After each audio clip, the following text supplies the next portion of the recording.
హైదరాబాద్ ని యూటీ చేసే కుట్ర అన్నది ఒకటి చర్చ నడుస్తున్నది. ఆ ప్రయత్నం ఏమైనా జరుగుతుందంటారా? జరగవచ్చు. ఎందుకంటే ఇప్పుడు చూస్తున్నాం కదా, నేను మొన్న ఢిల్లీ పోయినప్పుడు కూడా చూసిన, ఢిల్లీలో ఉన్న వాళ్ళే ఆటో డ్రైవర్లు, టాక్సీ డ్రైవర్లు, మామూలు వాళ్ళు కూడా అంటున్నారు ఈ ఢిల్లీలో ఇక బతకలేవని, ఈ ఢిల్లీలో ఇక బతకలేవని. ఇంకొక 5 ఏళ్ళకి, ఇంకో 10 ఏళ్ళకి ఢిల్లీ ఏమైందో ఇవన్నీ అంతుపడతలేదు. మొత్తం అసలు పొల్యూషన్ చాలా దారుణంగా ఉంది. అయినప్పుడు ఈ దేశంలో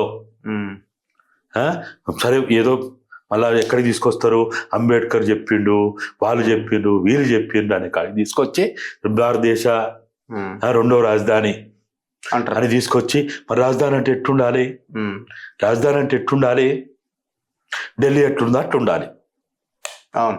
యూనియన్ టెరిటరీ చాలా సంవత్సరాల తర్వాత ఏదో రాష్ట్ర ప్రభుత్వ హోదా కొంత ఇచ్చిండు, కానీ అది కూడా చాలా లిమిటేషన్లో తోటి కూడిన రాష్ట్ర ప్రభుత్వ హోదా ఉంది అక్కడ.